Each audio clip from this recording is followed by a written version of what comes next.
Silence, Eleanor Vance thought, was the most deceitful thing about living alone. It didn't feel peaceful. It felt like a hungry thing, a vast, echoing space that swallowed every sound she made. It was the sound of her life, or lack thereof, inside the clapboard house at 412 Chestnut Street in Harmony Creek, Ohio. The Hook. The air in the living room, even in the middle of a lukewarm July, always felt chilly. It wasn't the temperature, it was the stasis. The clock on the mantelpiece, a mahogany relic her late husband, Thomas, had wound every Sunday, had stopped 7 months ago, and she hadn't touched it. The only rhythmic sound was the low, persistent drone of the refrigerator, a monotonous heartbeat in a life that felt like it was flatlining. Eleanor was 78, a woman with eyes the color of faded denim and a mind that still raced, though it often had nowhere to go but backward. Her story was not unique in Harmony Creek, a small town whose population sign had slowly shrunk over the decades. Harmony Creek was a postcard of American nostalgia, a brick main street, the smell of fresh-cut hay mingling with the scent of the bakery's yeast, and white-steepled churches standing guard over tree-lined avenues. It was supposed to be the kind of place where neighbors knew your name, where community meant belonging. For Eleanor, it was just the backdrop to her profound, aching solitude. The weight of isolation. Her days were a precise, self-enforced ritual designed to consume time without experiencing life. Wake up, make half a pot of coffee, the smell of which immediately reminded her of the other half Thomas used to drink. Read the local paper, mostly obituaries and zoning disputes, and wait. Wait for the mail carrier. Wait for the weather forecast. Wait for night. The house, too large now, mirrored her decline. Dust settled on the mahogany clock like a fine, grey snowfall. The garden, Thomas's pride, had surrendered to the weeds, their aggressive, triumphant green mocking the few wilting petunias Eleanor lacked the spirit to tend. Isolation was not just emotional, it was physical. Her knees ached with a dull, constant throb, exacerbated by the stiffness that came from sitting for hours on end, staring out the window at the younger families who moved in and out of the neat little houses across the street. She was invisible. She was a fixture, like the old oak tree on the corner, present but unseen, necessary only for its shade. The deepest wound was the familial distance. Her 2 children, Sarah and Michael, were successful, busy people living dynamic lives far away. Sarah was a lawyer in Chicago, Michael an engineer in Seattle. Their lives were a whirlwind of demanding careers, school drop-offs, and weekend commitments. Their calls were dutiful, but hurried. "Hi, Mom. How are you doing? Everything okay?" Sarah would ask. The sound of car horns a frantic, unwelcome background chorus. "I'm fine, dear. Just fine. The usual." "That's good. Listen, I have to jump on a client call. I'll try to FaceTime you this weekend, okay? Don't forget your vitamins." The final phrase, "Don't forget your vitamins," always stung. It was a dismissal, a reminder that to them she was no longer Eleanor, the sharp, witty woman who had raised them, but Eleanor, the fragile, forgetful elder whose primary function was to be managed and maintained from 1,000 miles away. They sent gifts, they sent checks, they sent well-intentioned, emotionally distant care packages. They just didn't send themselves. She understood, or she tried to. They were building their lives, but the understanding did little to fill the cavernous emptiness left by their absence. Her loneliness wasn't just sadness. It had curdled into a heavy, suffocating depression that made the simplest tasks, like taking a shower or answering the phone, feel like summiting a mountain. The stigma of ageism. One Tuesday, a simple trip to the local bank revealed the insidious nature of ageism. She was beginning to encounter everywhere. She needed to dispute a small, questionable fee on her statement. Eleanor, precise and organized, had all her receipts and documentation neatly filed in an accordion folder.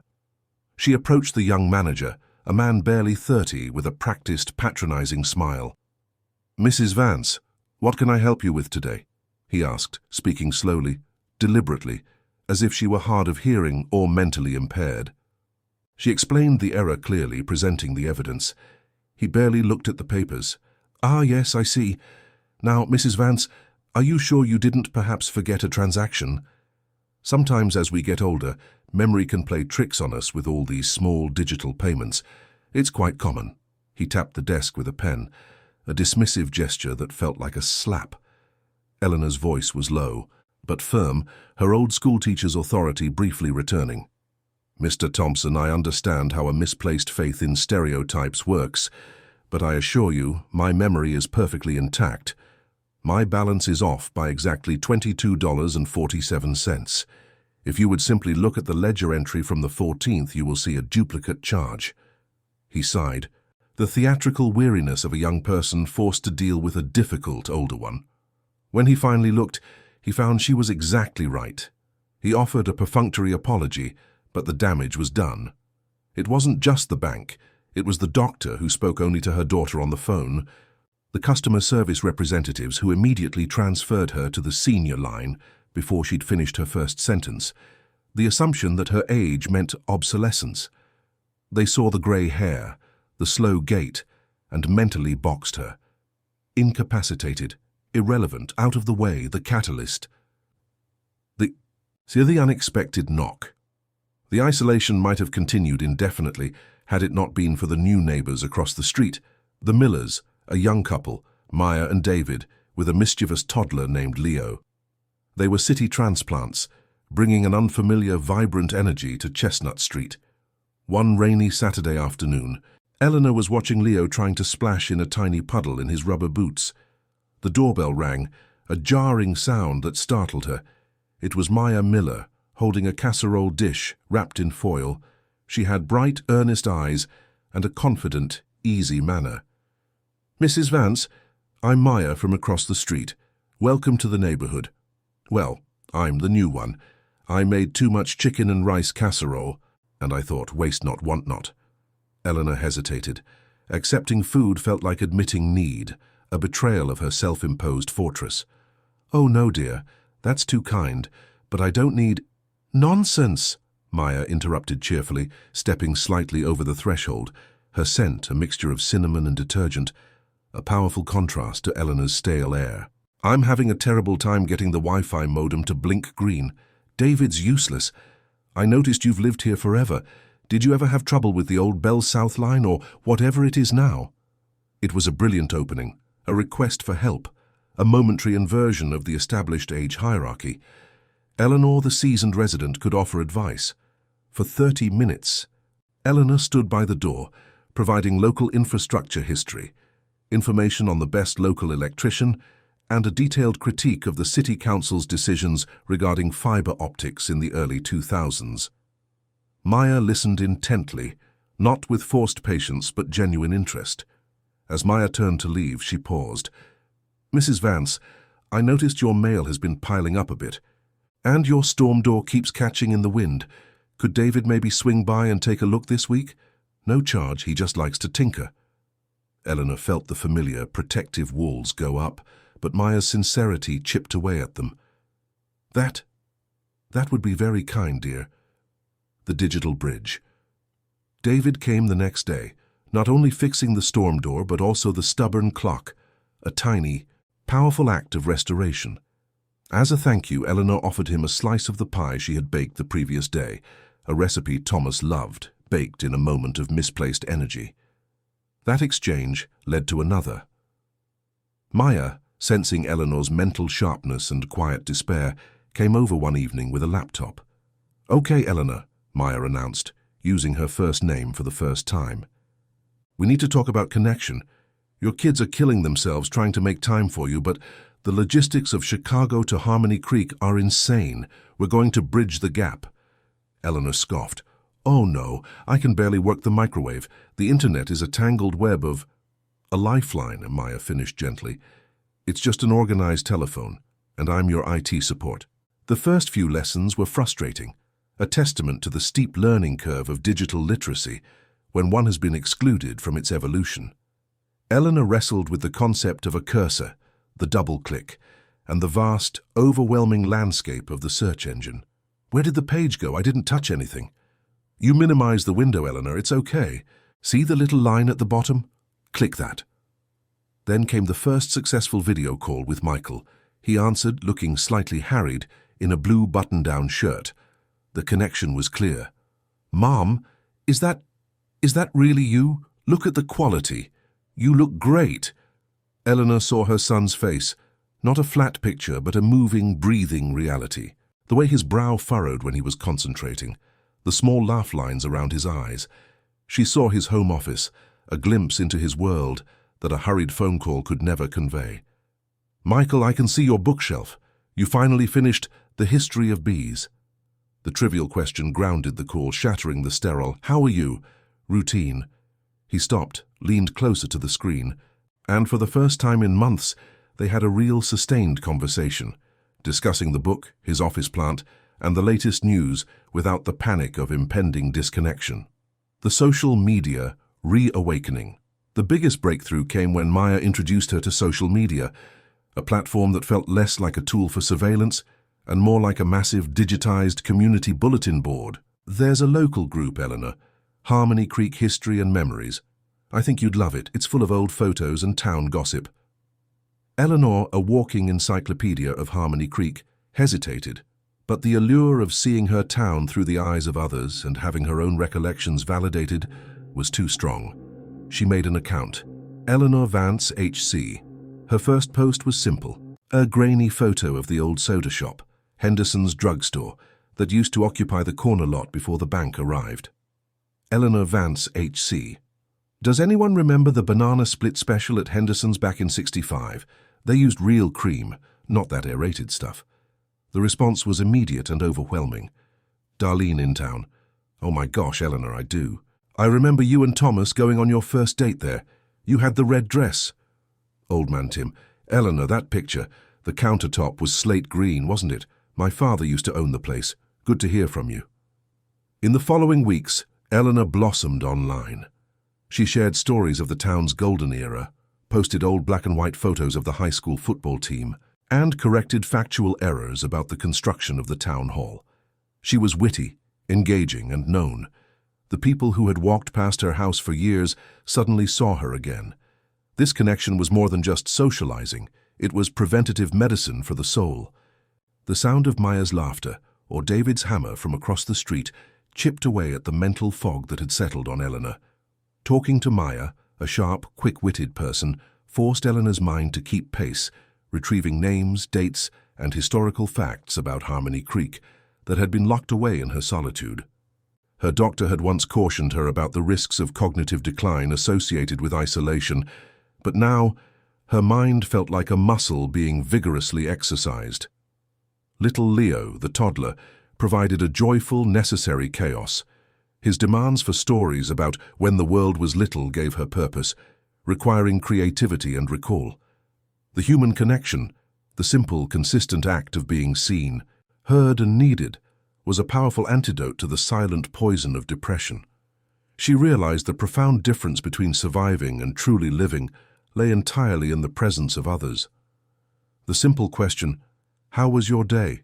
when asked with true interest, was worth more than all the vitamins her children dutifully reminded her to take. It restored her sense of self-worth and made her realize that the greatest enemy of age wasn't time itself, but the lack of shared experience. Her depression began to lift, slowly, like the sun burning off a heavy morning fog. The apathy that had made her bed feel like a gravitational center loosened its grip. She had purpose. She had a voice that reached beyond the four walls of 412 Chestnut Street, fighting the label. Her newfound visibility led to a confrontation with ageism. The Harmony Creek City Council proposed selling the beloved, if somewhat run-down, old community center, a building where Eleanor had organized countless bake sales, town meetings, and Christmas pageants, to a developer who planned to turn it into an upscale exclusive condo complex marketed toward younger, wealthier residents. The proposal was filled with coded language about modernizing and streamlining the town's image, implicitly suggesting that the current community center was an old ugly relic, much like the older residents themselves. Eleanor, fueled by her connection to the digital sphere and the town's shared history, decided to act. She used the Harmony Creek History and Memories group to organize a digital petition and a physical meeting. Her online profile gave her credibility among younger town members who respected her encyclopedic knowledge. At the city council meeting, she didn't just stand up to protest. She brought data and dignity. She walked up to the podium, her steps slow but steady, and looked directly at the council members, none of whom were over 50. "I overheard a phrase you used earlier, Councilman Hayes," she began, her voice ringing clear despite her nervousness. "You referred to the community center as past its prime and functionally obsolete. That is ageist language. Gentlemen, not architectural analysis. It's the same language used to dismiss the value of the people in this town who are past their prime in years, but possess decades of wisdom and experience." She opened the large, heavy binder she'd prepared. "I have here a counter-proposal, researched and compiled with the help of over 200 community members. From young parents needing cheap childcare to retirees needing accessible meeting spaces. We will restore the building, not replace it, and we will fund it through local grants and community investment." She then presented a plan, detailing how the building could be renovated to be compliant with modern accessibility standards, and how it would serve as a permanent hub for digital literacy classes taught by the Millers, specifically targeting other isolated seniors. She looked at the younger councilman who had dismissed her at the bank months ago. "Obsolete, Councilman? I disagree, we are merely unupdated. And that is a problem easily fixed with the right kind of investment. Investment in our heritage, and investment in our people, no matter their age." The proposal was so detailed, so passion-driven, and so clearly supported by a sudden, unified wave of community pushback, driven largely by the social media group, that the council had no choice but to postpone the sale and consider her plan. Eleanor Vance, the invisible old lady of 412 Chestnut Street, had become a force in Harmony Creek, a new Harmony. The transformation in Eleanor was profound. The furniture in her living room still looked the same, but the atmosphere had changed. The dusty silence had been replaced by the sound of her own voice, often laughing, sometimes arguing politics online, or chatting via video call. She had set up a small workstation in the corner, a bright modern outpost in her vintage home. Her children, witnessing her renewed engagement and the local newspaper article that called her a community champion, began to change their tune. Their calls became less of a duty and more of a pleasure. "Mom, I saw your post. You're going to teach a class on local history." "That's amazing," Sarah said, sounding genuinely proud. "It's just a little thing, dear. Maya helped me set up the slides." The final happy coda came during the town's annual Harvest Festival. Eleanor, who had not left her property for a purely social event in 4 years, was not only attending but was hosting an open house that evening. Maya, David, and little Leo were there, helping Eleanor string fairy lights on the porch and set up a long table laden with pies and hot cider. Leo, no longer a shy toddler, called her Nana Eleanor. As the sun began to set, a car pulled up, a rental with out-of-state plates. It was Michael, Sarah, and their families. They weren't there for a dutiful, quick visit. They had coordinated a long weekend to see their mother, not the patient, but the powerhouse. Michael hugged her tight, a genuine bone-deep embrace that spoke volumes. "Mom, you look revitalized. I'm so sorry we didn't see how isolated you were." "Oh, hush, darling," Eleanor said, squeezing his hand. "We all get lost sometimes, but I learned a crucial thing. The walls we build around ourselves are usually much higher than the ones the world tries to build for us, and a good Wi-Fi signal can knock them both down." Later that evening, sitting on her porch, watching the faint glow of the town's single traffic light, Eleanor felt the cold silence for the last time.